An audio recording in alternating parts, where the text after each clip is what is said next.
안녕하세요. 70대 할머니인 저는 언제나 다른 이야기를 듣고 있는데 이번에 처음으로 제 이야기를 전하게 되었습니다. 제 말재주는 좋지 않고 둘째 주석은 특히 못해서 항상 다른 이야기만 듣고는 울기도 하고 웃기도 했습니다. 그런데 나이가 더 들면서 기억력이 약해지기 전에 제 삶을 누군가에게 전하고 싶어졌습니다. 그래서 사연튜브에 연락을 드린 것입니다. 처음에는 제 감정을 제대로 전할 수 있을지 걱정이 많았는데 사연두부 직원분들이 많은 도움과 용기를 주셨습니다. 평범한 할머니로서 살아온 제 이야기를 공유하고 싶습니다.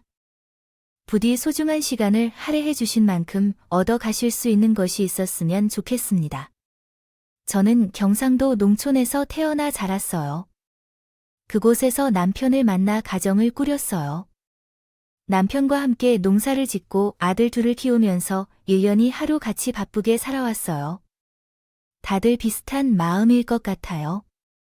하루하루 오늘만 버티자 하면서 살다가 자리도 잡고 아이들도 조금 커서 한동안 쉴 틈이 생기면 뒤돌아보면 언제 이렇게 시간이 흘렀을까, 언제 이렇게 늙었을까 하며 한숨만 나옵니다. 하지만 그 세월이 아깝지 않을 만큼 아끼울 부끄러운 일 없이 열심히 살았고 아들들도 잘 자랐어요. 큰아들은 일찍 일자리를 얻어서 전적으로 일에 전념하고 있습니다. 하면서 돈을 벌고 작은 아들도 일자리를 얻는다고 혼자 서울에 가서 무엇이든 하려고 노력했죠. 불편한 일이어서 그렇지만 큰아들이 20대 후반일 때 결혼을 하자고 결심했습니다. 전화로 남편은 늘 큰아들이 절에서 결혼할 수 있을지 걱정했는데요. 큰아들이 부족한 점이나 잘못한 것은 없었어요. 책임감도 있고 주변 사람을 잘 챙겨주며 평판도 좋았습니다. 하지만 성격이 무뚝뚝해서 그렇지 않았어요. 말도 조금 없는 편이어서 어떤 아가씨는 이런 성격을 이해하고 참으면서 사겠냐고 생각했죠. 하지만 결국 모든 사람에겐 닮은 차가운 면이 있다고 할 수 있어요. 큰아들이 과묵하기 때문에 말을 잘 하지 않는데 말을 좋아하는 여자를 만나 결혼했습니다. 종종 큰아들과 며느리가 이야기를 나누는 것을 보면 웃음이 나왔어요. 큰아들은 표정을 바꾸지 않고 며느리가 혼자 떠들어대는 것을 가만히 보고 있었거든요. 그게 웃기기도 하면서 혹시 절에서 대화가 되나 싶어서 며느리에게 답답하지 않냐고 물었던 적이 있습니다. 근데 며느리는 크게 웃은 뒤 이렇게 말했어요. 아, 어머님, 우리는 대화하는 거예요. 제가 말이 많아서 남편까지 봐요. 둘 다 서로 말이 나오면 막 싸웠을 수 있어요. 남편은 그냥 가만히 있는 게 좋아하는데요. 말만 듣고 있으면 돼요. 마치 짝을 만난 양말 한 쌍 같았네요. 금술도 참 좋아 보고 있으면 마냥 웃음이 나왔어요. 너무 잘 어울려서 말입니다. 한 가지 걱정이 있다면 애가 빨리 생기지 않았다는 거죠. 결혼하고서 따로 계획을 세우거나 하지 않고 생기는 대로 낳고 싶다고 했는데 몇 개월이 지나고 1년이 지나도 소식이 없어서 큰며느리가 병원을 가봐야 하나 하기도 했습니다. 저는 다 때 되면 생긴다고 젊으니까 걱정 말라고 조급하면 더 안 생긴다고 했죠. 마음 편하게 먹으라고 했었고 정말 때가 돼서 드디어 큰며느리가 임신하셨어요. 결혼한 지 2년이 지난 시점이었죠. 임신 3개월쯤 되자마자 큰며느리는 아이에게 입힐 옷이나 신발, 그리고 장난감 인형 같은 것을 사곤 했어요. 아들인지 딸인지는 아직 알 수도 없었는데 벌써 그런 것을 산다고 하니까 큰며느리는 뭔가 딸 같은 느낌이 든다며 확실하다고 했어요. 본인도 딸을 원했기 때문에 항상 예쁜 딸 이름을 생각해왔어요. 제게는 큰며느리가 원하던 딸을 가졌으면 하는 바람이 있었습니다. 누구를 닮든 상관없이 손녀를 낳아서 그 기쁨을 오래 기다려오던 삶을 즐기길 바라며 말이에요. 하지만 애석하게도 하늘은 제 기도를 들어주지 않았습니다. 이후 우리의 불행은 시작되었는데 그것은 제가 아니라 우리 가족의 불행이었습니다. 어느 날 갑자기 자녀들이 생각나서 큰 아들에게 전화를 걸었습니다. 잘 지내고 있니? 며느리의 건강은 어떠니? 안부를 물어볼 겸해서요. 여보세요. 호성아, 여기 어머니야. 어머니, 왜 그래? 호성이는 말했습니다. 지금 남편이 운전을 하고 있어요. 어디로 가? 아, 남편의 친구의 아버지가 돌아가셔서 거기 장례식장에 가고 있어요. 큰 아들의 휴대전화로 거는 전화였는데 큰 며느리가 받아서 무슨 일인가 했더니 급하게 다른 지역에 있는 장례식장에 가고 있다고 하더군요. 들리는 바에 따르면 저 또한 그 자리에서 오래 이름을 아는 정도로 큰아들과 특별히 친했던 친구의 부친상이었습니다. 그러나 큰아들이 간다 해도 문제가 없었지만 임신 중인 며느리가 장례식장에 가는 것이 조금 찜찜한 느낌이었습니다. 미신일지 모르지만 사람들의 마음이 굳이 불편할 수 있잖아요. 저는 너가 벌써 6개월이 되었는데 무얼 무겁게 들고 가봐야 하는지 같이 가도 되냐고 물었고 큰며느리는 걱정하지 말라며 큰아들과도 친했던 친구였으니 본인도 일면식이 있는 사이라고 말했습니다. 그래서 그냥 잘 다녀오라며 무리하지 말라고 하고 통화를 끝냈습니다. 그리고 6에서 7시간이 지난 쯤 밤에 전화가 왔습니다. 큰아들과 큰며느리는 아직 빛도 보지 못한 채 손주에게 차 사고가 났다고 말했습니다. 고속도로 가드레일에 부딪힌 차가 전복되었고 큰며느리는 사고 현장에서 구급차가 도착하기 전에 즉사했다고 합니다. 아울러 큰아들은 즉사는 아니었으나 온몸에 참혹한 사고의 흔적을 남기며 의식을 회복하지 못했습니다. 그렇게 일주일이 지난 후 큰아들도 세상을 떠나게 되었습니다. 제가 가기 전에 먼저 떠난 큰며느리에게 빌지 않았습니까? 그러나 결국 큰아들 또한 큰며느리와 함께 내 손주를 따르며 수만 번도 쉬어보지 못한 세계로 떠나게 되었습니다. 내 아내를 혼자 남겨두기 힘들어 책임감 있는 우리 아들이 어떻게 해야 할지 모르겠습니다. 그는 단순히 따라갔다고 생각했습니다. 그녀의 가슴에 커다란 구멍이 뚫린 것 같았어요. 남편은 장나무를 잃고 혈압이 높아져 몇 번이고 쓰러지고 또 형이 많이 나이가 들어 아버지처럼 따라다녀야 했던 작은 아들도 한동안 서울로 가지 않고 우리 집에서 함께 지내야 했어요. 큰 아들이 떠나고 나서 작은 아들은 힘든 시기를 견뎌야 했을 겁니다. 그렇게 슬픔도 크겠지만 그 이전에 우리와 가까운 곳에 살면서 우리와 남편을 돌봐주던 저녁이 이제는 자신이 어린 형부만 챙겨야 하는 책임감이 얼마나 부담스러웠을지 상상이 가요. 그래서 아마 이들이 얼마나 부담스러웠을지 상상이 가요. 그래서 아마 그들이 일찍 결혼한 게 아닐까 싶습니다. 작은 아들은 20대 중반에 이사짐 센터에서 일을 시작하고 일찍 결혼했어요. 물론이죠. 짝을 찾아서 빨리 결혼한 경우도 있겠지만 제가 빨리 정착하고 싶다는 마음도 있었을 거예요. 나중에 작은 아들이 결혼하고 난 후에는 아무래도 제가 형이 떠나신 후에 본인이 혼자 어머니와 아버지를 돌보았지만 제가 또한 누군가가 자신을 돌봐주길 원해서 빨리 결혼했다고 하더군요. 작은 며느리는 그 당시 작은 아들과 마찬가지로 20대 중반 어린 나이여서 제대로 사회생활을 하지 못하고 가정을 먼저 꾸렸던 거예요. 노예도 일찍 나와서 결혼한 이후로 1년도 지나기 전에 서대를 임신했어요. 아마 작은 아들의 결혼과 같은 시기였을 겁니다. 며느리의 임신 소식은 큰아들이 세상을 떠난 이후 처음으로 저희 가족에게 찾아온 기쁜 소식이었을 것입니다. 그 사건 이후 웃음소리 한 번도 들리지 않았던 우리 집에 새로운 식구가 생기면서 조금씩 밝아지는 것 같았습니다. 하지만 그 포근한 햇볕은 영원하지 않았고 얼마 지나지 않아 그늘이 드리워졌습니다. 5년이 지난 후에 남편이 간경화로 영원히 눈을 감았습니다.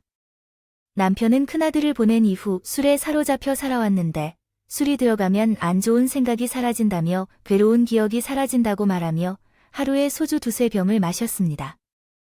그랬기 때문에 남편이 죽은 후에는 어쩌면 나는 남편의 생명이 점차 다하는 것을 지켜본 것과 다를 바 없다는 생각이 들었어요.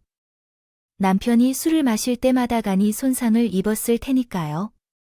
내가 남편을 몇 번이나 알코올 중독 센터에 보내는 등 작은 아들과 협의한 그대도 모든 노력이 헛수고였습니다. 남편은 그럴 때만 웃으며 뒤돌면 다시 술병을 열었죠. 이런 일이 있었기 때문에 제가 남편에게 본인의 죽음이 아버지에게 술에 쩔게 하는 것을 알려주면 큰 아들이 감명을 받아 정신 차리라고 부탁했었다. 하지만 남편은 그때만 웃을 뿐이었습니다. 참, 지옥이 따로 없었어요. 그 좁은 동네에는 나, 팔자사에서 나온 여자라는 소문이 있었고, 나를 보는 사람마다 혀를 차며 굿을 해달라고 했어요. 그렇지만 그런 원치 않는 관심보다 괴롭히는 것은 이제 딱 하나, 의지할 사람이 내 곁에 없어진다는 것이었어요. 그때 처음으로 우울증에 걸렸네요. 나도 눈치채지 못했습니다. 나중에 나의 동생이 찾아왔을 때 나를 보고 가는데 제 상태가 심각해 보인 건지 작은 아들에게 갔어요. 호서봐, 어머니가 이상하다고 했어. 작은 아들과 며느리가 서울에서 와서 나를 병원에 데려가자고 해줬어요. 저는 정신적으로 아픔을 느끼고 있다는 것을 깨닫지 못했어요. 처음에는 아픈 곳이 없는데 왜 병원에 가야 하는지 말했죠. 그때는 모든 일이 귀찮았고 시간은 천천히 흐르는 것처럼 느껴졌어요. 그만큼 괴로움도 길게 느껴졌죠. 그러다 남편이 옆에서 위로를 주지 않는다는 것을 깨달았을 때 그냥 눈을 감고 일어서고 싶지 않았어요. 그때 작은 아들과 며느리가 제 손을 잡고 병원으로 데려가서 우울증 진단을 받았고 한동안 약을 복용했어요. 약을 먹은 후에는 사람들과 소통하는 게 쉽고 무기력으로 아무것도 못하는 것도 나아졌어요. 정신이 좀 말짱해지니 지금 내가 처한 상황이 더 잘 보이더라고요. 그때 저는 간이 고장 나는 와중에도 남편이 술을 마시며 토한 마음을 조금 이해할 수 있었습니다. 이래서 열심히 일했구나. 이래서 그랬구나. 아무런 감정을 느끼기 싫어서 술을 마셨던 거구나. 불쌍한 사람이었구나. 혼자 남은 집에서 슬퍼서 울었습니다. 그러다가 작은 아들이 찾아와서 서울로 가자고. 아버지도 없는 곳에 혼자 있지 말고 우리랑 같이 살자고 했다. 참 미안했습니다. 얼마나 제가 엉망으로 보이고 혼자서 제대로 살지 못하는 것처럼 보여서 아들도 같이 살자고 하나 내가 참 엉망인지 생각해볼까 겁이 나네요. 한가함이 느껴졌어요. 하지만 혼자 집에 남아있기 싫어서 작은 아들과 며느리와 함께 살기로 결심했습니다. 집을 팔아서 남편의 보험금과 합쳐서 더 큰 집으로 서울로 이사했어요. 그때 며느리가 둘째 아들을 낳아 방이 필요해졌는데 그런 상황에서 며느리에게 감사했습니다. 작은 아들은 내 아들이니 어느 정도 이해가 가지만 며느리와 함께 산다는 것은 그만큼 어려운 결정이었을 테니까요. 그래서 자녀들, 특히 며느리를 위해서든 누군가에게 도움이 되고 싶었습니다. 큰 일을 도와줄 수 없지만 남아있는 것은 내 능력뿐이라 어떤 것이든 도와주고 싶었어요. 그래서 어느 날 며느리에게 물었습니다. 예, 경희야, 너는 뭐 하고 싶은 게 없니? 며느리는 하고 싶은 게 있어요. 뭐료? 아니, 내가 조금 더 어릴 때 결혼했니? 친구들은 거의 결혼도 안 했고, 나 아가씨들이 많다며 너도 만약 지금 결혼도 안 하고 아이도 없었으면 어떻게 살았을까 생각한 적이 없어요. 제 집요한 물음에 며느리는 한참을 생각한 끝에 예전에 미술을 배워보고 싶었다는 이야기를 합니다. 며느리는 원래 그림을 잘 그리는 편이었어요. 손주들에게 그림을 그려주면 동화책에 나오는 그림처럼 예쁘게 그려주곤 했어요. 수준급의 그림을 그려내곤 했던 때가 있었습니다. 그때는 배움을 받은 것이 아닌 타고난 실력으로 그림을 그려왔는데 만약 기회가 주어진다면 본격적으로 배워서 옷 디자인과 같은 일을 해보고 싶다는 말을 듣게 되었습니다. 그 얘기를 듣고서는 작은 아들과 상의를 거쳐 며느리에게 손주들이나 집안일을 내가 알아서 할 테니 공부하든지 야간 대학에 다니든지 하고 싶은 일을 하라고 했습니다. 삶이 참으로 찝찝한데 그대로 하고 싶었던 것을 포기하고 살아가면 억울하지 않겠느냐고 말했습니다. 집안일과 자녀들을 위해 포기하고 있는 것을 나와 함께 함으로써 도움을 받을 수 있는 시기가 올 때가 있을 것이라고 생각해요. 해보래서 제가 등을 떠밀었습니다. 처음에는 이제 와서 공부냐고 하더니 됐다고 안 한다. 그냥 해본 말이다 하던 며느리도 나와 작은 아들이 계속 부추기니 어느새 학원을 알아보게 되었어요. 그래서 그 이후로 며느리는 디자인 전문 학원에 다니면서 인터넷 대학에서 공부를 하며 자격증을 따르러 다녔습니다. 그리고 며느리가 자신의 꿈을 향해 바쁘게 살 때 저는 집에서 손주들을 돌보았어요. 도윤이와 지아는 말도 잘 듣고 착한 제 새끼들입니다. 그러나 엄마의 빈자리가 허전할 뿐만 아니라 손자는 매일 학원에 가는 며느리에게 잘 다녀오라고 말하면서 볼에 뽀뽀를 해주며 배웅을 했습니다.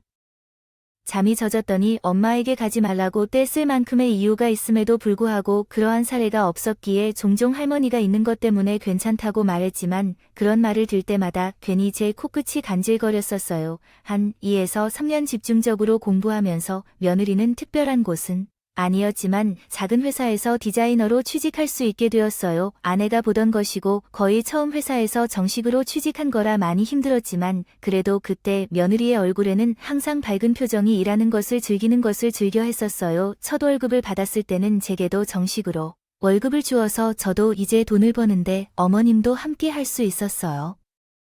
당연히 이제는 용돈이 아닌 월급을 받아야 합니다. 이제부터는 어머니의 월급을 저가 책임지도록 하겠습니다. 어머니께서 돈을 모아서 하고 싶은 일이 있으신가요? 제가 어머님께 진빵을 갚는 것입니다. 원래는 매달 제게 아이들을 돌봐준 것에 대한 용돈을 줬었는데 며느리가 이제는 더 많이 벌어서 자신의 월급을 받을 수 있는 것은 모두 어머니 덕분입니다. 그래서 자신의 월급을 쪼개어 제 월급도 챙겨주게 되었습니다. 처음에는 거절을 했었지만 며느리는 어차피 많은 것을 드리는 것도 아니라며 새롭게 사회생활하는 며느리로서 체면을 세우시라고 해서 받아들였습니다. 그래서 돈을 꾸준히 모아서 이후에는 손주들에게 용돈을 내주어야겠다고 했습니다. 이제 둘 다 초등학생인 손주들은 학교가 끝나면 친구들과 함께 주전부리를 먹으라고 용돈을 주며 학용품이 필요하다면 그것으로 구입하는 등 관심을 가졌습니다.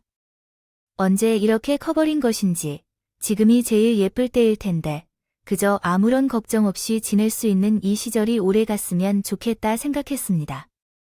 아이들이 더 커지면 공부나 직업에 대해 더 많은 이야기가 생기고 소란스러운 일들이 늘어날 것이며 이제는 할머니와 함께 놀 시간도 줄어들 것이라고 생각하여 아이들이 어린 시절을 최대한 길고 즐겁게 보내길 희망했다. 제 바람이 잘못됐을지 모르겠으나 이제 와서는 조금 후회스럽다는 느낌이 듭니다. 막 초등학교에 들어가서 열심히 뛰어놀던 손녀가 영원히 어린아이로 남게 되었습니다. 소아암이었습니다. 소아암은 하늘을 정말 원망스러웠어요. 아니, 그렇게 작은 몸에 어디 암덩어리가 생길 자리가 있다고. 그 어린 것이 뭘 잘못했다고 이런 일이 생기나 땅을 치면서 울었습니다. 이미 다 늙은 몸에 생긴 암은 암이 퍼지는 속도가 나이만큼 느리지만 어린 아이들 몸에 퍼지기 시작한 암은 어린 나이만큼 자라는 속도가 빠르다고 하더군요. 엊그제까지만 하더라도 놀이터에서 뛰어놀던 소녀는 병원에 입원해서 그 어른도 받기 어렵다는 항암 치료를 시작했고 저는 병원에서 손녀와 함께 지내며 간병을 했습니다. 할 수만 있다면 제 남은 생명을 손녀에게 주고 싶었어요. 매일 밤 잠든 손녀를 보며 차라리 날 데려가라 하면서 남몰래 눈물을 흘렸죠. 제발 데려가지 말라고 빌고 또 빌었습니다. 하지만 손녀는 9살이 되더니 새로운 2학년 교실 한 번 밟지 못하고 그렇게 세상을 떠났어요. 그때 저는 처음으로 제게 팔자 박복한 여편네라고 집안에 뭔가 시인 것이라고 제가 손가락질을 하던 동네 사람들의 말을 믿게 됐습니다. 그게 아니라면 집안에 이렇게 어린아이까지 잘못될 이유가 설명이 되지 않는다고 분명히 얘기할 수 있었습니다. 어떤 충격이 그토록 크다면 뭔가 있음을 생각할 만큼 호물아간 생각이었다. 손녀가 그 작은 입으로 마지막 숨을 쉬고 눈을 감을 때 며느리는 혼절했고 작은 아들은 손녀의 몸을 안고 처절하게 울음을 터뜨렸다. 재아야, 눈을 뜨고 봐봐. 아빠 왔으니까 제발 눈 좀 떠봐 재아야. 재아야. 자식의 죽음을 겪는 것은 부모의 마음을 누구보다도 잘 아는 일입니다. 그래서 제가 원했던 것은 제 자식과 며느리가 이를 겪지 않았으면 했습니다. 세상에서 어떤 나쁜 사람이 있었다 해도 겪으면 안 되는 것은 바로 자식의 죽음일 것이니까요. 그렇게 손녀가 떠난 집은 마치 하루 종일 땅거미가 내려앉은 것처럼 착하라 앉아서 한동안 누구 하나 쉽게 입을 열지 못했습니다. 저도 저지만 작은 아들과 며느리는 거의 산송장이나 다름이 없었어요. 아침에 일어나서 출근을 하고 밥을 먹긴 하지만 사는 게 아니었죠. 그리고 손자는 방 안에서 아예 나오질 않더군요. 매일 학교 다녀오고 나서도 방 안에 틀어박혀 나오질 않는데 동생을 누구보다 아꼈으니 그럴 만도 하다 싶었어요. 그러나 제 생각만큼 손자는 약하지 않았습니다. 어느 날은 간식이라도 챙겨주어야겠다 해서 떡이랑 우유를 들고 손자 방으로 들어갔어요. 손자가 제가 들어왔음을 모르고 책상 앞에서 공부하고 있는 모습은 정말 눈에 띄네요.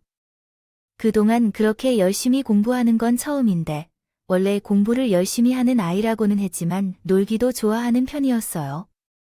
그런데 어느 순간부터 방에만 갇혀서 공부하고 있는 모습을 보니 걱정이 되더라고요. 그래서 어느 날은 할머니나 함께 한강으로 산책이나 나가자거나 나가서 TV를 같이 보자거나 너가 좋아하는 걸 하자고 제안했죠. 그런데 손자는 단호하게 머리를 저으며 안 돼요. 시간이 없어요. 공부해야 해요. 라고 말했어요. 왜 갑자기 이렇게 공부에 몰두하고 있는 거죠? 공부는 중요하지만 사람도 쉴 때는 충분히 쉬어야 한다고 생각해요. 머리가 더 잘 돌아가는 것이에요. 선생님이 공부를 열심히 해야만 의사가 될 수 있다고 말씀하셨어요. 의사가 되고 싶지 않았는데 갑자기 왜 의사가 되어야 하는 거죠? 도윤이가 너 경찰이 되고 싶다고 했었죠. 이제는 아니에요. 의사가 되고 싶어요.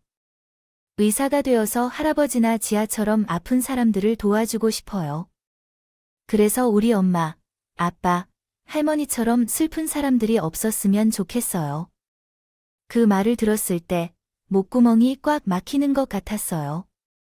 곧 중학교에 진학하게 될 나이지만 그래도 어릴 적에 혼자 얼마나 많은 마음의 고통을 겪었을까 생각하니 나는 그 자리에서 손자를 끌어안고 아휴, 내 새끼야, 아유, 불쌍한 내 새끼야 하며 한참을 울었습니다.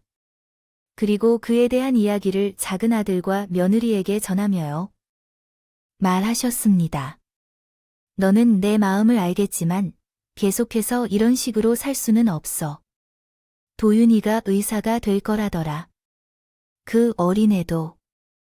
나중에 먼저 떠나는 게 불쌍한 것 같은 사람들을 돕겠다고 의사가 됐대. 그래서 도윤이를 보고도 더 열심히 살아야 해 이제. 도윤이를 보고 살아야지. 내 동생 생각하며 의사가 되겠다는 도윤이 생각하며 우리 참고 살자. 응, 그때부터 작은 아들과 며느리도 계속 마음에 잠겨 살 수 없겠다는 생각이 들었는지 집에서도 좀 웃고 손자를 데리고 나가서 바람도 쐬게 됐어요. 다행히 다시 살 힘이 생겼으니 말이에요. 그 후로 작은 아들은 원래 몸담아 왔던 곳을 떠났습니다. 독자님은 사무실을 차리고 이삿짐 센터 사업을 진행하셨습니다. 또한 며느리께서 돌아가신 회사에서 디자이너로 장기간 근무하셨습니다. 손자도 날마다 학교나 학원, 독서실을 다니며 열심히 공부했습니다. 돌아보니 제가 보기에도 열심히 공부하셨던 것 같아요. 종아리가 궤도 나왔을 만큼 책상에 앉으신 기간이 꽤 길었겠지요. 성장통으로 고통을 겪으시면서도 공부에 소홀히 하지 않으셨죠. 그 결과 손자는 우리나라에서 유명한 의대에 입학하게 되었습니다. 합격 소식을 듣고 다음 날 가족들과 함께 손녀와 함께 납골당을 찾았어요. 손녀는 가족들의 바람대로 가까운 납골당에 안치되었거든요. 에서 계속. 손자는 손녀의 사진 옆에 대학교 합격 증서를 접어서 놔주고 드디어 의대에 붙었다고. 이제 의사가 될 거라고 하면서 오랫동안 울었습니다. 손자는 제게 동생이 본인을 의대에 보낸 것과 다름없다고 했고 저도 그 말이 맞다고 생각했어요. 지난 67년 동안 손자가 이를 악물고 공부할 수 있는 절박함은 다 동생에 대한 그리움에서 온 것이라고 말합니다. 손자의 의대 진학은 손자의 목표이기도 했지만 가족 전체의 목표이기도 해서 손자가 의대에 붙은 후 가족들은 마치 큰 산 하나를 넘은 것처럼 뿌듯해 있습니다. 그러나 손자는 가장 정신없이 살았던 고3 때보다 더 바쁘다고 했습니다. 얼굴을 볼 수 있는 것이 점점 힘들어졌어요. 뭐가 그리 많은지 매일매일 다른 과목으로 시험 준비를 하느라 학교 도서관에서 거의 살 것 같았어요. 그러나 의대에 다니면서 또 6년이 더 추가로 필요하다는 사실을 알고 참 어려운 여정을 거치게 될 것 같았습니다. 그럼에도 불구하고 손자는 지금까지 버텨온 것처럼 침착하게 잘 대처했어요. 힘들긴 하지만 모른 척한 적이 없어서 참을성이 있는 사람으로 사람의 목숨을 다루는 중요한 업무를 준비하는 선에서 공부량이 많아도 당연한 일이라고 하셨지요. 딱 한 번 정도, 그래도 잘 버티던 손자가 정말 한 번 휘청거릴 정도로 힘들어했던 시점이 있었습니다. 이는 공부 때문이 아니라 묘사를 해냈네요. 혼을 쏙 빼먹을 정도로 충격적인 사건이 있었습니다. 손자는 거의 학교에서 사는 것처럼 아니면 늦게까지 공부하다가 학교 근처 자취하는 친구 집에서 자는 날이 많았습니다. 그래도 일주일에 3번은 꼭 집에 오곤 했습니다. 할머니가 손자 얼굴 잊어버리면 안 된다 하고 와서 밥을 먹고 가도록 했고, 제가 그 당시 당뇨 증세가 있었는데 약을 잘 먹고 있는지 확인도 했으며 다리도 마사지해주고 파스도 붙여주고 갔습니다. 그날도 오랜만에 손자가 집에 왔던 날이었죠. 아마 오후 6시, 7시 정도가 됐을 텐데 갑자기 초인종 소리가 나서 나갔더니 어떤 여자가 있었어요. 그녀는 50대 정도였고 나는 그녀를 처음 보았습니다. 그녀의 얼굴 표정이 낯선 사람의 방문보다 더 당황스러웠습니다. 처음에는 세상에 불만을 많이 안 보이는 그녀의 얼굴 때문에 놀랐습니다. 그러나 문을 열자마자 그 여자가 다짜고짜 나에게 말했습니다. 여기 박경혜 그 여자 집이에요.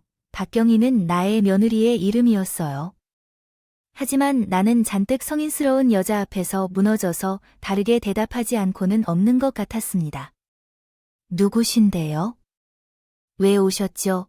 그러자 그 여자가 말했습니다. 박경희 어디 있어요? 나는 오늘 그 여자를 만나서 단판 지휘할 일이 있어서 왔어요.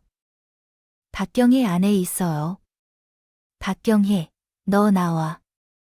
여자가 갑자기 고래고래 소리 지르면서 며느리 이름을 부르자 주방에 있던 손자도 어리둥절한 표정으로 나왔어요. 그랬더니 그 여자가 제 손자를 가리키며 말했어요.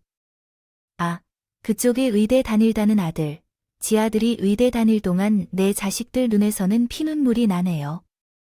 어디 있어요? 박경혜? 지금 어디 있니? 아니, 다짜고짜에게 무슨 경우에 왔는지 그 이후부터 말하라니까요. 그래, 못할 게 없죠. 이 집 박경이란 여자가 내 남편이랑 회사에서 눈을 맞아서 바람이.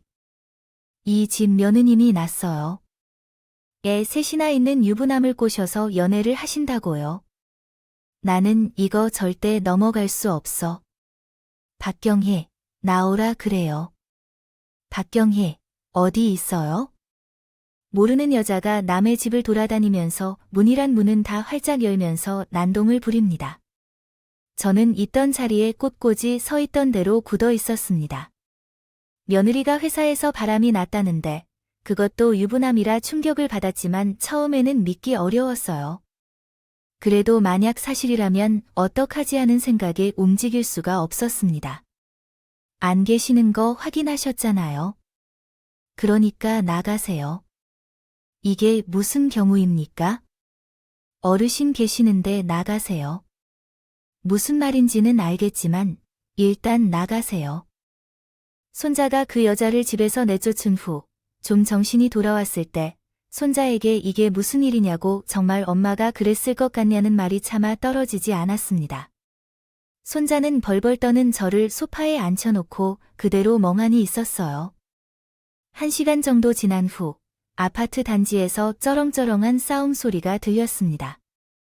여름이어서 베란다 문을 다 열어놨는데 아파트 단지에서 조금만 소리를 내도 다 들립니다. 얼마나 소리가 컸는지 모르지만 베란다로 나갔을 때 다른 집들도 그 소리를 듣고 창문으로 머리를 내민 채 아래쪽을 구경하고 있었습니다. 그렇게까지 됐어요. 그런데 이상하게 불안하군요. 제가 현관문을 나가려던 마음에 손자가 만류하면서 집에 계셔야 된다고 말했어요. 그래서 그는 직접 나가 보겠다고 했습니다. 손자가 나간 후에 집에서 혼자 기다리는데 밖에서 들리는 싸움 소리가 점점 커지고 욕설까지 들리는 것 같아서 정말 불안했습니다. 기다릴 수가 없어서 얼마간 지나지 않아 집 밖으로 나가버렸어요. 그런데 그만큼이 아니라면 아파트 현관 앞에서 아까웠던 여자와 퇴근길에 온 며느리가 만나서 소리를 지르며 싸우고 있었습니다. 싸우는 것보다는 그 여자가 혼자서 온갖 욕을 퍼부어대던 여자를 며느리는 손자 뒤에 숨어서 지켜보고 있었어요. 여자는 며느리에게 증거로 사진을 보여주며 손가락질하고 욕을 하면서 내가 다 소문낼 거라고 너 가만히 안 둔다. 복수한다 고 말했고 정말 미친 듯이 소리를 질렀어요. 상황은 너무 심각해서 가까이 다가갈 수 없을 정도였죠. 아파트 주민들이 모여서 구경하고 있었고 손자는 혼자 그 여자를 말리고 며느리는 아무 말도 없이 그 상황을 지켜봤는데 상황이 더 악화될 것 같았어요. 그런데 작은 아들이 퇴근하고 집에 돌아오면서 그 모든 일을 목격하게 되었어요. 이게 대체 무슨 일이죠? 다른 사람의 아들에게 지금 무슨 짓을 하고 있는 거야? 음란한 것을 하고 있다고 의심스러운 작품이네. 아들, 그럼 저기 박경이 남편일 거야? 나의 남편이 꼬드겨서 바람난 여자를 삼켰어요. 좀 보러 왔어요. 박경혜, 저 여자가 애새딸이고 내 남편이랑 회사에서 눈을 맞추고 바람 피워요. 도저히 가만히 있을 수 없어서 저 여자 머리채를 잡아보려고 왔어요. 야, 너 이리 와. 떳떳하면 당장 나와봐. 작은 아들은 아무리 밤중에 홍두깨를 볼 때에도 더 황당한 말을 듣고 한동안 말을 이루지 못했습니다. 손자 뒤에 숨어있는 며느리를 심각한 표정으로 보더니 이내 손자와 함께 그 여자를 말렸어요. 무슨 말인지 알겠다. 그래도 사람들 다 보는데 할 만큼 했으니 그만하라고. 우리도 우리대로 조치를 취하겠다고 그만 가세요 하며 이제 그만하고 가라고 했죠. 그 여자는 결국 옳은 주민이라는 소란으로 인해 경찰을 불렀다는 말을 듣고 떠났습니다. 하지만 끝까지 제 아들에게 삿대질을 하면서 마누라 단속 잘하라고 어디 묶어두고 감시하라고 그 여자 때문에 우리 가정이 파탄나고 내 자녀들이 눈물을 흘리는 것에 책임있게 오나와야 한다고 짓거리며 떠나갔습니다. 혼이 슬픔으로 가득 찬 후에 집으로 돌아와서 그녀는 며느리가 일말의 변명이라도 먼저 해야겠다고 생각했습니다. 그러나 그녀는 혼자 찬물을 벌컥벌컥 마시고는 아무런 말도 하지 않았습니다. 그래서 답답한 손자가 먼저 며느리에게 다가가서 말했습니다. 엄마, 무슨 일이 일어난 거예요? 이 모든 일이 어째서 그 여자가 한 말처럼 사실일까요? 엄마가 정말 회사에서 바람을 피웠어. 사람을 답답하게 하지 말고 뭐라도 말 좀 하라고 할래. 집에서 큰 소리 한 번 내본 적 없는 손자가 답답해서 역정을 내어도 며느리는 가족들 누구와도 눈을 안 마주치고 아예 입을 꾹 다물고 있었어. 손자가 악을 써도 눈 하나 깜짝 안 하더라고. 작은 아들이 가서 손자를 말리고 말했어. 도윤아, 그만해. 할머니 계신 데서 소리 질러서는 안 돼, 여보. 일단 당신이 설명 좀 해봐. 지금 난리가 났는데 당신은 뭐 할 말 없어? 당장 당신의 입장을 듣고 있는 가족들에 대한 생각은 없어? 말 좀 해봐. 보니 작은 아들이 그 상황에서도 비교적 차분하게 말했으니 그제야 제가 무슨 말을 하느냐고 아까 다 들었지 않느냐고 하는 소리만 했어요. 뻔뻔함에 기가 차며 심장이 벌렁거리지만 작은 아들은 한숨만 쉬고 이렇게 말했어요. 내가 그렇게 못 믿었어. 내가 그렇게 부족했어. 당신 일 나가서 다른 남자, 그것도 유부남이라 어떻게 바람 피우냐고. 당신도 그러고 우리 가족이 가족이라 나가서 많이 힘들었어. 지금까지 후유증이 남을 수도 있어. 근데 아무리 그래도 밖에서 다른 남자를 만나지는 않게요. 기댈 사람이 아닌 우리 가족끼리 집에서 해결해야 할 문제 아니에요. 어떻게 이러지? 당신이 우리에게 오랫동안 차분하게 이해하고 있던 작은 아들은 화를 내지 않고 상처를 받은 상태에서 마침내 며느리에게 이혼 이야기를 냈어요. 그때까지는 가만히 있던 며느리가 갑자기 반대하며 큰 소리로 말했어요. 이런 상황이 벌어질 것을 당연히 예상하지 못했던가요? 그 녀석이 더는 참지 못하고 아빠가 맘말을 버리지 않았다며 엄청 소리를 쳤습니다. 이를 듣던 손자가 더는 참지 못해 엄마가 버려진 것이 아니라 이미 엄마가 아빠를 버린다고 말했고, 그때 다시 며느리가 입을 다물었어요. 저는 마음이 여린 작은 아들이지만 단호하게 이혼을 결심한 것이 다행하다고 생각했어요. 행여 살아온 정 때문에 미련하게 용서해주며 어떻게 할지 생각했거든요. 근데 이게 대체 무슨 일인지 며느리가 집에서 극단적인 선택을 한 거예요. 그걸 발견한 작은 아들이 즉시 병원으로 옮겨서 생명에는 지장이 없었지만 제 작은 아들의 심경에는 변화가 있었어요.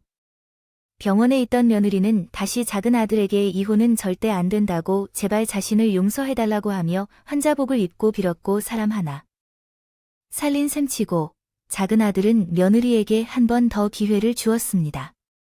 그때는 작은 아들을 때려서라도 말리고 싶었지만 작은 아들이 그런 마음을 이해하지 못했던 것은 아니었습니다. 이동한 지형과 아버지, 그리고 딸마저 잃은 상황에서 아내마저 잘못될 뻔했을 때 충격이 클 것입니다. 저도 며느리가 미워도 극단적인 시도를 한 얘기를 들었을 때 심장이 뛰었으니까요. 작은 아들은 제게 죄송하다는 것을 알지만 사람은 살려 하지 않겠느냐고 하며 용서를 구했고, 저는 못난 결정인 걸 알더라도 작은 아들의 선택을 이해했기 때문에 받아들였습니다. 손자는 자신의 아버지가 바람난 엄마와 헤어지지 않을 것이라고 말했을 때 그것을 잘 받아들이지 못했다고 합니다. 아마 제 엄마에 대한 배신감이 생각보다 더 큰 것 같습니다. 그 이후로 집에 더 이상 들어오지 않기도 했고, 자고 올 때도 집에 며느리가 없는 것을 확인한 후 들어왔다고 합니다.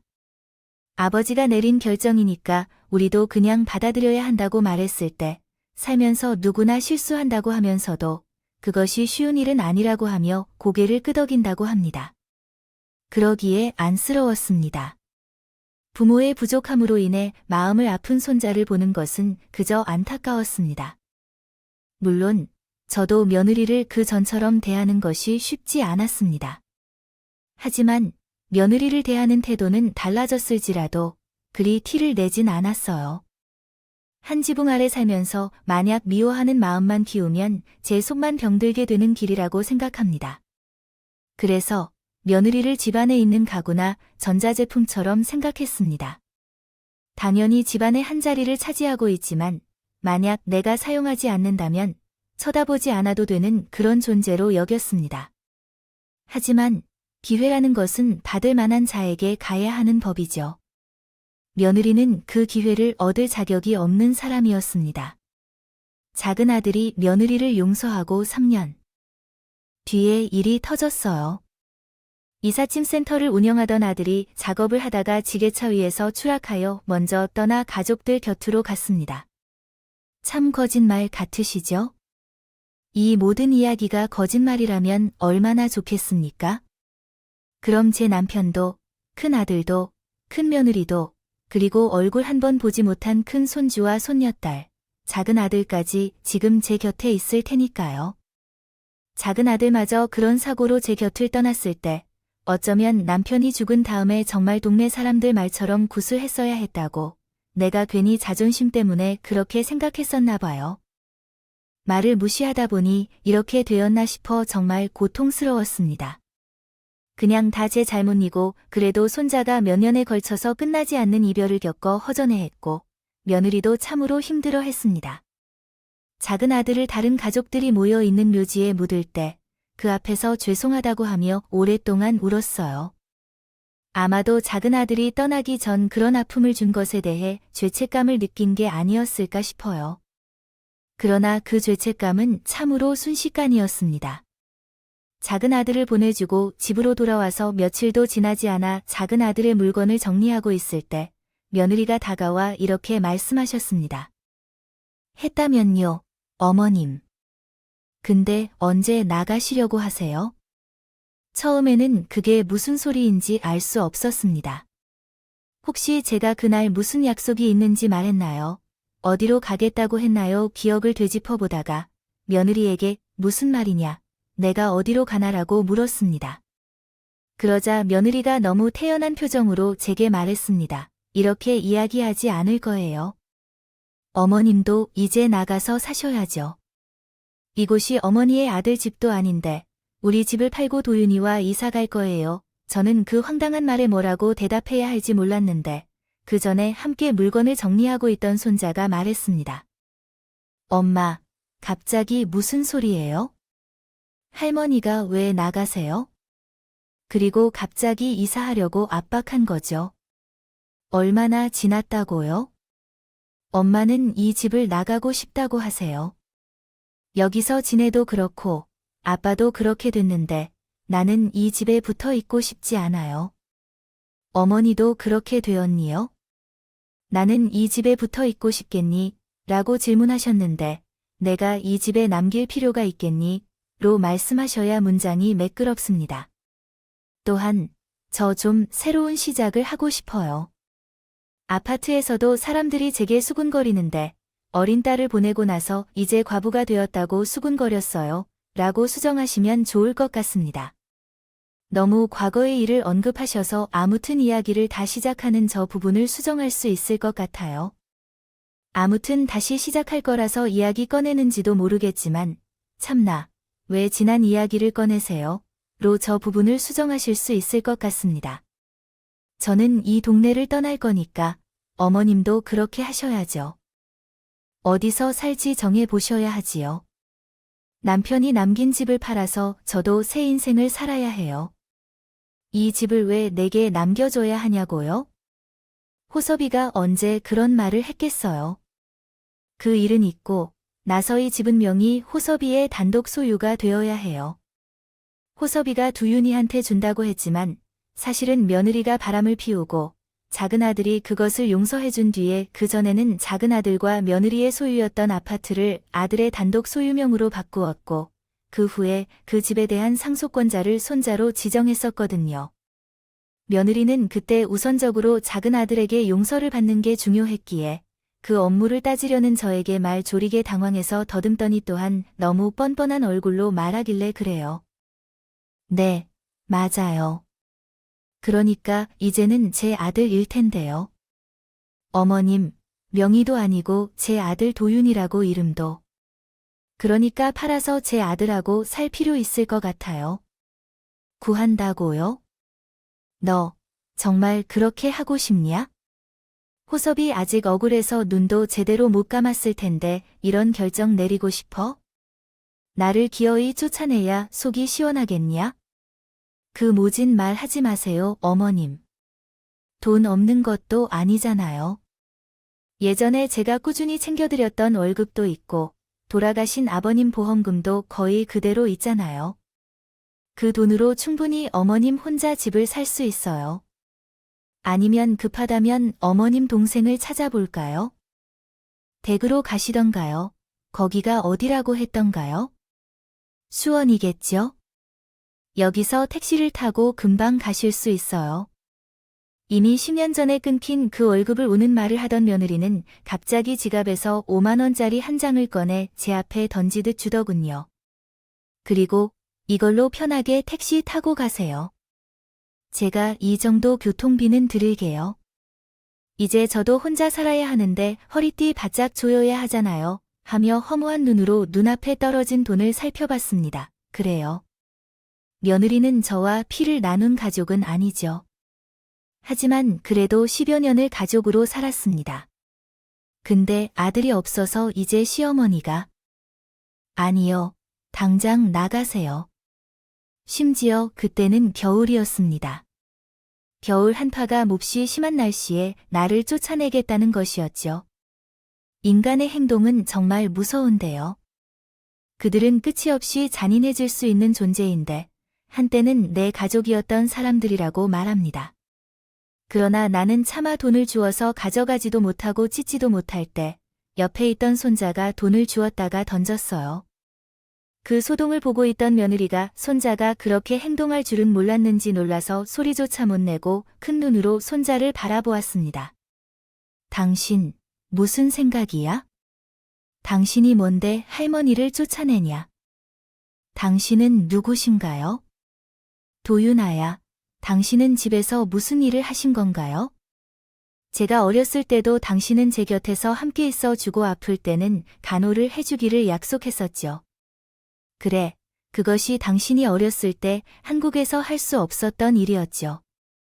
하고 싶은 일에서 어쩔 수 없다고 생각했지만 아마도 당신도 엄마뿐만이 아니라 조금 더 젊을 때 박경이라는 사람으로 살아보고 싶었을 거예요. 하지만 당신은 저를 버린 것 같아요. 그 회사에서 유부남 대리와 눈을 맞추어 저를 버리고 저희에 대한 생각도 하지 않았어요. 도윤아, 그것은 이미 지난 일이에요. 왜 이 과거를 계속 끌어안고 있는 거야? 아빠도 모든 것을 용서했는데 왜 그렇게 하는 거죠? 그래, 그렇다고 가정해보자. 정말 깨달아 있네. 정말로 깔끔하게 선하나 우리 아버지, 그리고 나의 할머니에게 수치스러운 것이 이후로 한 번도 하지 않았어. 그래, 안 했어. 그러니 어머니 자랑스러워. 그렇다면 이건 무엇이고 무엇이냐고 물었어. 나쁜 일을 저지른 손주는 주머니에 있던 자신의 휴대전화를 꺼내어 며느리에게 들려주었다. 그때 나는 반대 방향에 있어서 보지 못했지만 휴대폰을 살펴보는 며느리의 표정이 생각에 잠겨 있는 것을 분명히 보았어. 너 어디서 걸어왔어? 너, 어머니가 감시하고 있으니 왜 그런 짓을 하는 거야? 시간 낭비해. 지난 주말 지진 안전 주간에 내 친구가 백화점에 여자친구와 가다가 당신을 보았다고 했어. 선글라스. 왜냐하면 우평은 내 중학교 때부터 친구였기 때문에 분명히 너희 엄마라고 알 거야. 집에 자주 왔으니까. 그러나 우평이 말했더니 엄마 옆에 있는 남자는 내 아빠가 아닌 것 같다며 사진을 찍어 보내줬어. 그런데 그걸 보고도 우리가 부끄러울 만한 짓을 한 적 없다고 말하며 앞으로 어떤 행동을 해야 부끄러울 짓이냐. 아직도 제정신을 찾지 못한 채 우리를 속여서 아빠 몰래 이런 추잡한 짓을 한 주제에 당신이 할머니를 쫓아내는 것은 나를 거두고 남기라고 하면서 할머니 없이는 살 수 없다면서 할머니 대신에 내가 남동생을 키우고 당신이 바람을 피웠을 때 위로해준 사람은 할머니였어. 당신은 분명히 집이 내 부인 집이라고 했어. 내 집인 것 같다고. 그래, 이제 저희 아빠가 주신 집이니까 제 마음대로 할 거예요. 당신 소원대로 이 집을 팔아서 나는 할머니랑 둘이서 살기는 싫어서 그냥 살아볼 거예요. 당신도 당신 알아서 새 출발을 하든 연약해 하든 제발 이제라도 우리 인생에서 떠나주세요. 그렇게 한바탕 털어놓은 손을 잡고 그 손자는 집을 나갔어요. 손자는 혹시 그 집에 제가 계속 있다가 엄마가 무슨 짓을 할지 몰라서 일단 소원 있으신 이모 할머니 댁에가 계실 거란 얘기도 했어요. 그래서 저는 한동안 동생 집에서 지냈고 정말 그때 했던 말처럼 집을 팔고 이사를 가려고 새로운 집을 알아보러 다녔습니다. 당연히 며느리는 결코 된다 할 수 없어요. 차라리 저 스스로 의견을 굽힐 테니까요. 셋이서 살기로 했지만 이미 손자의 마음은 완전히 변해버려 손자가 자신의 친어머니와의 관계를 끊을 결심까지 하게 만들었습니다. 그리고 마침내 손자는 그 집을 팔고 다른 아파트 2개짜리 아담한 아파트를 구입했어요. 그래서 며느리는 손자의 얘기를 듣게 되면 분명 슬퍼하게 될 겁니다. 그래서 자녀가 한 명뿐인 아들과는 결코 관계를 끊을 수 없다는 생각에 혼란을 겪으며 눈물을 흘리던 며느리는 결국 손자가 아버지의 산재보험금을 받아서 스스로 해결하라며 돈을 제안하자 그 직후 손자와의 연락이 두절되었고 나중에 다른 남자와 함께 살림을 베풀었다고 하더군요. 이러한 사실이 담긴 사진을 손자의 친구가 보내왔습니다. 남자인지 모르겠지만 아주 신물이 났습니다.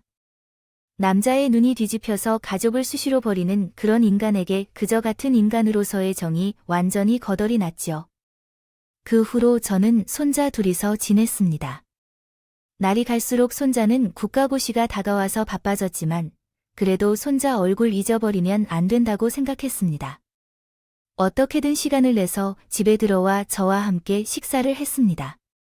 처음에 손자에게 정말 내 엄마하고 이렇게 연을 끊어도 괜찮겠냐고 물어보았더니 손자는 더는 이야기를 꺼내지 말라고 했습니다. 단호하게 못을 박으며 이미 몇 년 전에 며느리가 바람이 났을 때 자신은 며느리를 엄마로 생각하지 않았다고 그저 아빠가 용서해 주었으니 참았던 것이라고 말했습니다.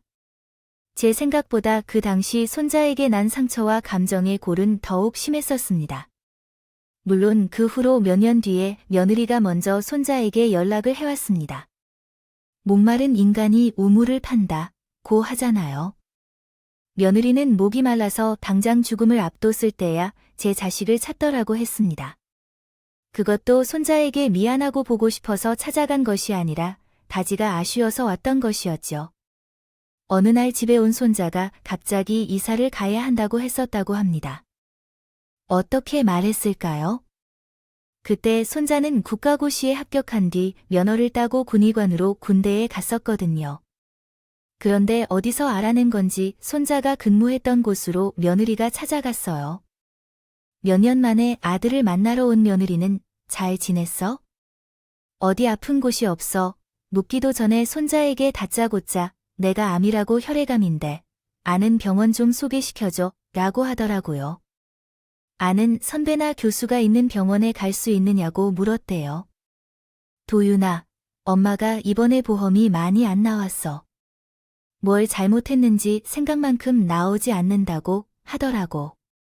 엄마, 살 빠진 거 보이지? 이렇게. 아프지만 어떻게 혼자서 지내야 할지 고민이 돼요. 할머니를 걱정하면 엄마가 멘탈이 힘들겠죠.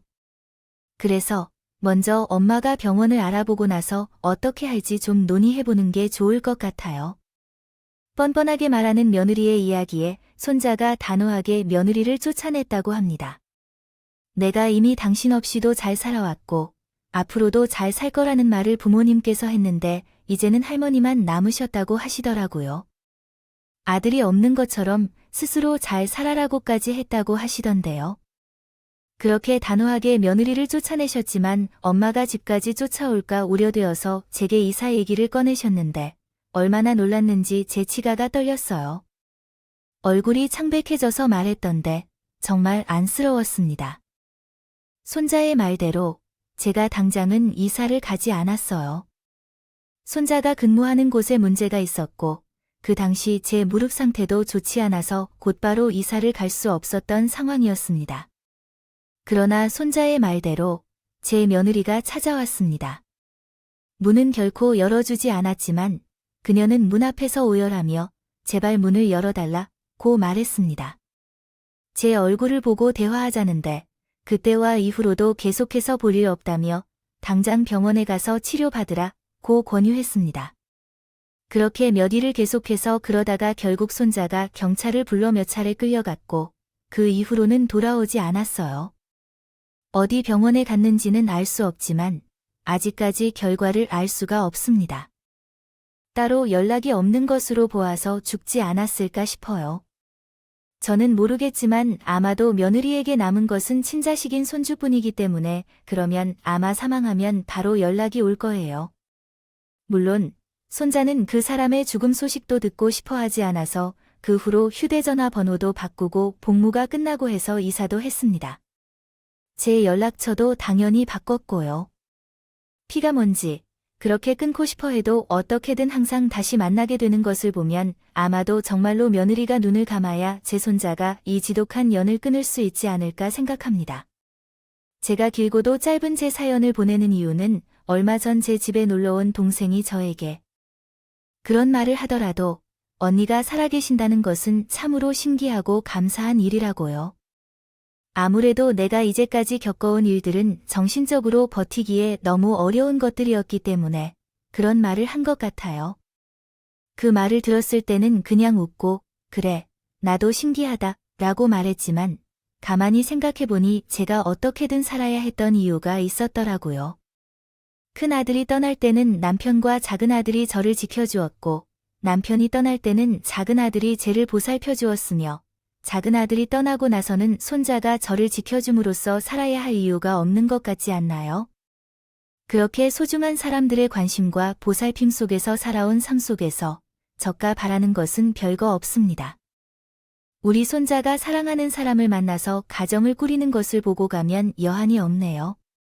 편한 마음으로 제 남편과 아들들 그리고 며느리 손녀가 있는 곳으로 갈 수 있을 것 같습니다.